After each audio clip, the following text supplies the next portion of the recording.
Did you know that the United States at one time had an emperor?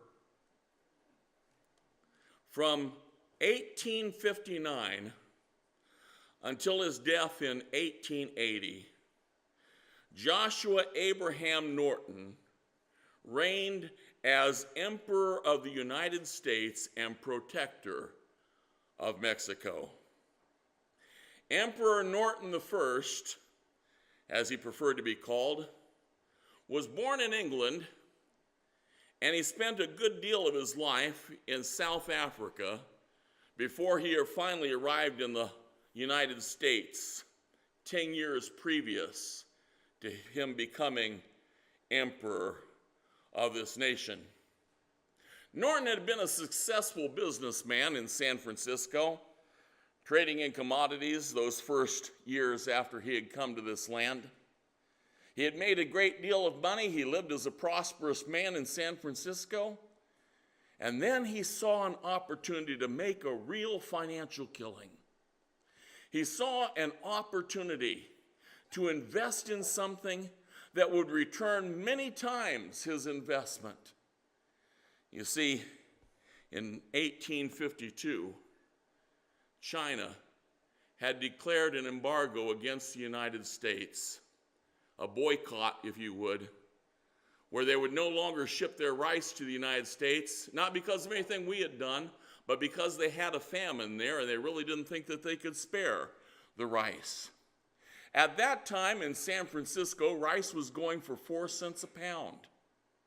But after that boycott started, it shot up to 36 cents a pound.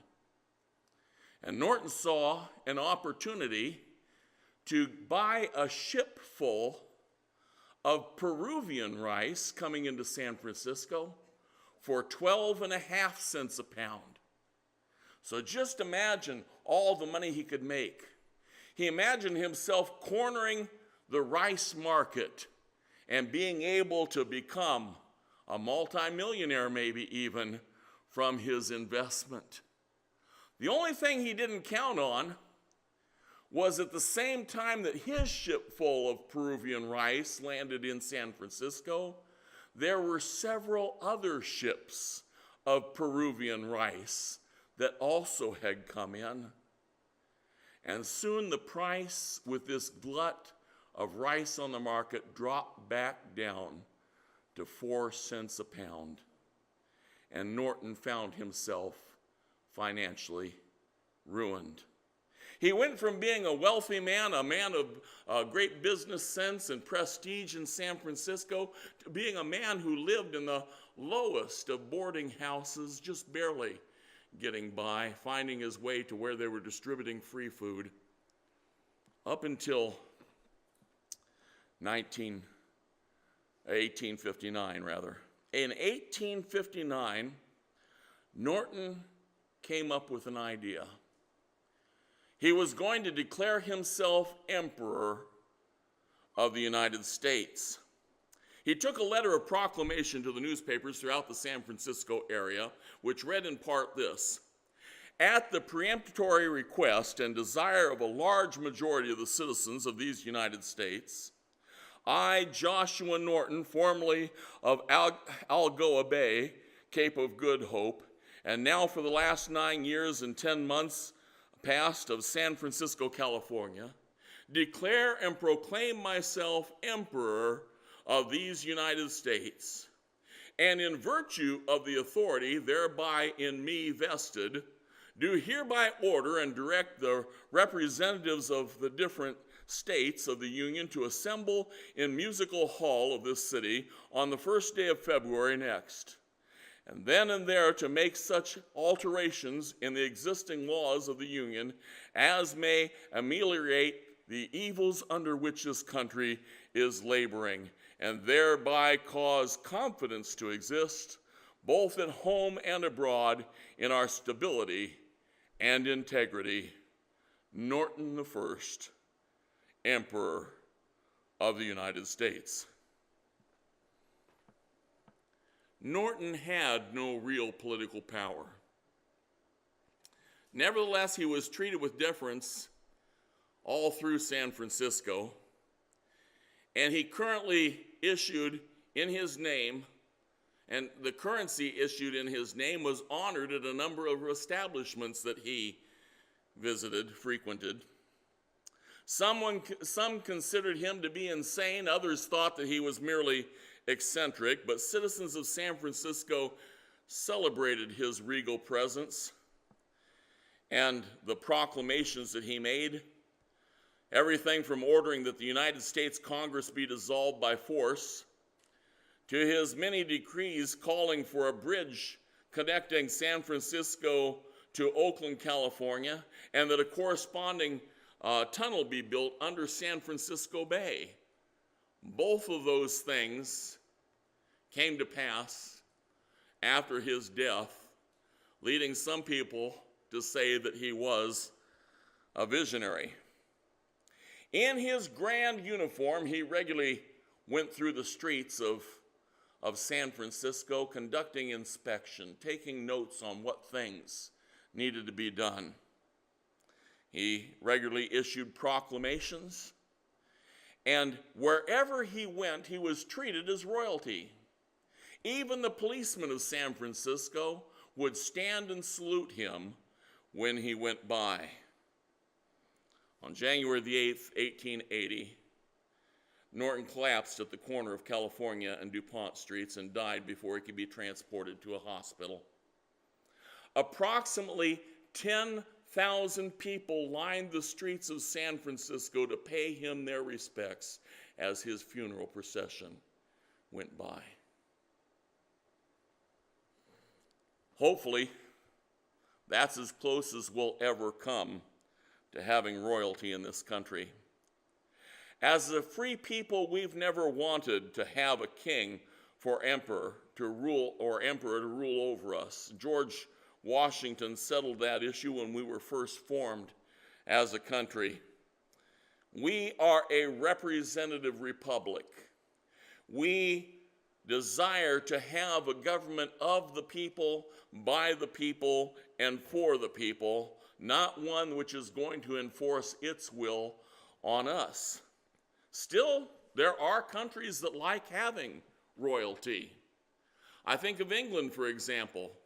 They now have a parliamentary government, which renders the royalty as practically useless for any decision making. And yet they've held on to their royalty, perhaps out of nostalgia, perhaps because it gives them that feeling of dignity and having everything in order. But they want to have a king or a queen, and so they continue to have royalty in that nation. As we continue our sermons from 1 Samuel, this morning we come to a passage where Israel wanted to have for themselves a king. Our text this morning is rather a long one. It's from 1 Samuel chapter 7, verse 15 through chapter 8, verse 22, and there we find these words. Now Samuel judged Israel all the days of his life. He used to go annually on circuit to Bethel and Gilgal and Mizpah, and he judged Israel in all these places. Then his return was to Ramah, for his house was there, and there he judged Israel. And he built there an altar to the Lord, and it came about when Samuel was old that he appointed his sons judges over Israel. Now the name of his firstborn was Joel, and the name of his second, Abijah. They were judging in Beersheba. His sons, however, did not walk in his ways, but returned aside after dishonest gain and took bribes and perverted justice. Then all the elders of Israel gathered together and came to Samuel at Ramah, and they said to him, Behold, you have grown old, and your sons do not walk in your ways. Now appoint a king for us to judge us like all the nations. But the thing was displeasing in the sight of Samuel when they said, Give us a king to judge us. And Samuel prayed to the Lord. The Lord said to Samuel, Listen to the voice of the people in regard to all that they say to you, for they have not rejected you, but they have rejected me from being king over them.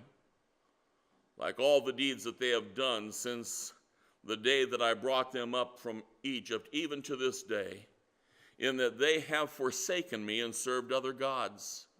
So they're doing to you also. Now then, listen to their voice. However, you shall solemnly warn them and tell them of the procedure of the king who will reign over them. So Samuel spoke all the words of the Lord to the people who had asked of him a king. He said, this will be the procedure of the king who will reign over you. He will take your sons and place them for himself in his chariots and among his horsemen, and they will run before his chariots. He will appoint for himself commanders of thousands and of 50s, and some to do his plowing and to reap his harvest and to make his weapons of war and equipment for his chariots. He will also take your daughters for perfumers and cooks and bakers. He will take the best of your fields and your vineyards and your olive groves and give them to his servants. He will take 1/10 of your seed and of your vineyards and give to his officers and his servants. He will also take your male servants and your female servants and your best young men and your donkeys and use them for his work. He will take 1/10 of your flocks, and you yourselves will become his servants. And then you will cry out in that day because of your king, whom you have chosen for yourselves, but the Lord will not answer you in that day. Nevertheless, the people refused to listen to the voice of Samuel, and they said, no, but there shall be a king over us, that we also may be like all the nations, that our king may judge us and go out before us and fight our battles. Now, after Samuel had heard all the words of the people, he repeated them in the Lord's hearing. The Lord said to Samuel, listen to their voice and appoint them a king. And so Samuel said to the men of Israel, go, every man to his city. Why don't you see in our text, first of all, the desire for a king? Israel had been led by the judges who established God's law over the people. There had been a long line of judges already by this time, people who passed judgment regionally over Israel and tried to establish God's will, God's moral code, God's laws to rule the people. There were people like Deborah and Samson, to name just a couple. Samuel was a judge, and as he grew old, he appointed his sons as judges also. But now Israel decided that they didn't want to be under the judges. They wanted to be ruled by a king. They wanted a king because of the corruption of the power in their present officials. Samuel's sons, Joel and Abijah, they weren't much like their father. They didn't care about God's laws. They didn't care about real justice. Their concern was their ability to profit off their power.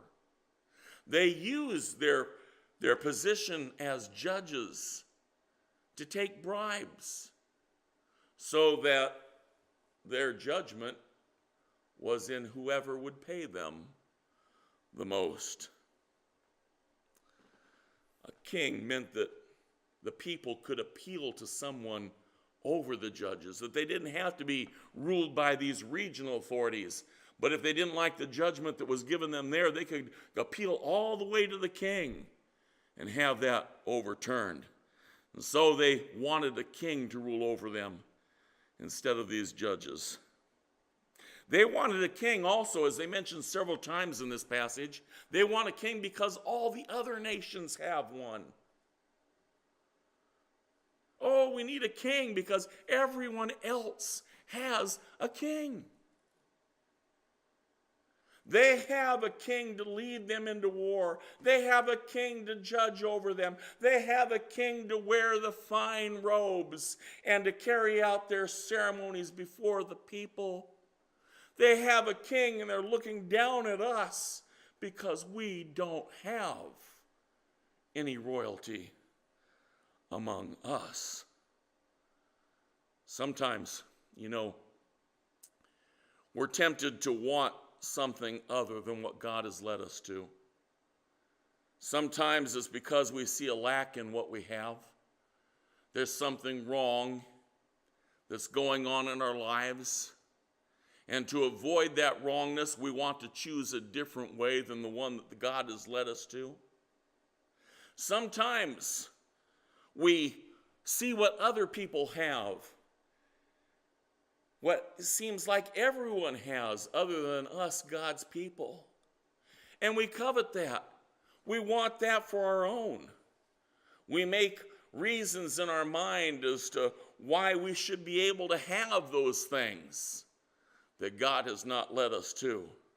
We want freedom in our relationships like the worldly people have. We want the excess that others surround themselves with.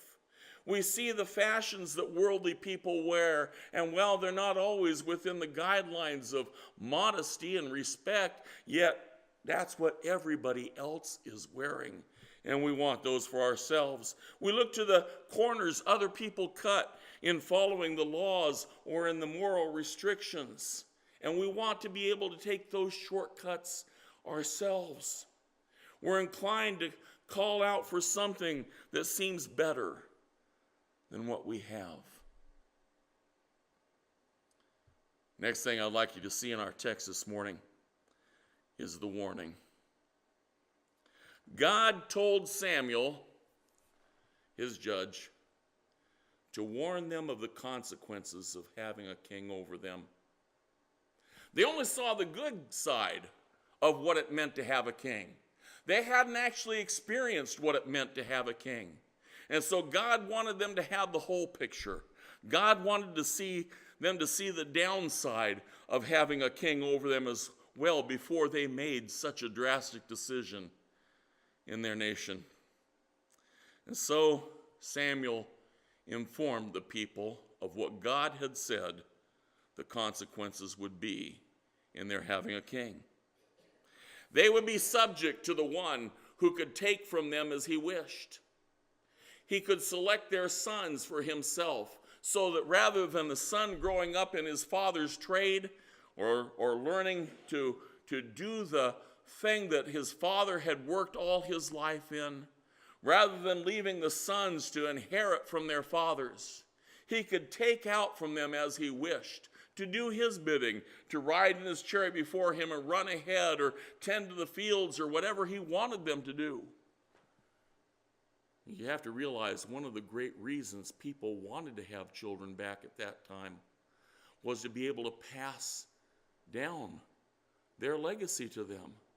They wanted to be able to pass down the learning that they had in the trade that they were proficient at. They wanted to be able to pass on their lands and their property to their offspring. And now God's judge is telling them, a king can take that away from you. He's telling them that a king could not only interfere with them being able to have their sons as they had wanted, but he could also take their daughters away. Their daughters might not marry the man of their choice. They might not set up in the same community. They might not be able to have a relationship with their offspring through her for the rest of their life, because the king might want somebody to be his royal perfumer, or to cook for him, or to bake for him. And so their daughters many times would be taken away as well. The king had say over what happened in his kingdom. So he could choose to take the very best lands for himself, distribute them to his favorites if he wanted to do so. He could take a portion of their crops. He could take their servants. He could take their animals, whatever he wanted. And as he collected from them what he wanted, as he pushed taxes on them to take a tenth of all that they had, they were thus reduced to laboring in his behalf. They thus became his servants as he took their possessions as his own.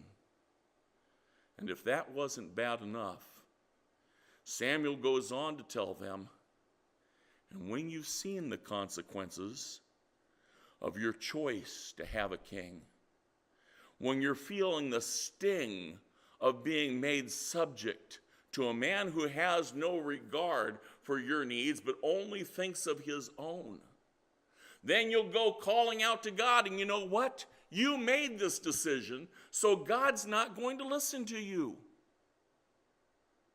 You've chosen to have a king over you despite God's warning. And so if you choose a king, God's not going to let you escape the consequence of your choice. You know something? God's good about telling us the consequences before we do something. Even right from the beginning, when man was in the garden, God mentioned the consequences of what would happen if man disobeyed him in the one way that he could choose to disobey him. And so throughout history, God has sent warnings to us for those who depart from his way, what it's going to mean to our relationship to him, what it's going to cost us personally, what it might even mean for us eternally. God's good about telling us consequences. The right to choose has never required us to choose blindly. We can't complain after insisting on our choice that we were not warned, because God wants us to choose what's best for us. He isn't trying to ambush us. He's not just trying to destroy us with snares that are hidden from our eyes. He wants us to see with our eyes wide open before we choose to turn away from him. One other thing I want you to see in our text this morning, and that's this: people having their way. In the end, the people insisted on having a king. They would use their free will under God to seek what those of the world were doing rather than accept the way that God had ordered things. They listened to what Samuel had to say about the perils of choosing a king, and they basically said, whatever, we still want a king. No matter what you tell us about the bad side of having a king, we still want a king. And so they were allowed to choose what was wrong for themselves. They knew God had a plan for them, but they thought they had a better plan for themselves. Samuel wasn't happy about it. To him, it seemed like a personal affront. He had been a judge over the people. Now they want a king to judge him. Samuel feels like he's being replaced here. Isn't it amazing how we personalize things? Even when the people were choosing not to follow God, we think they've chosen not to follow us because we are the ones that are doing the Lord's work, and they choose against following our lead.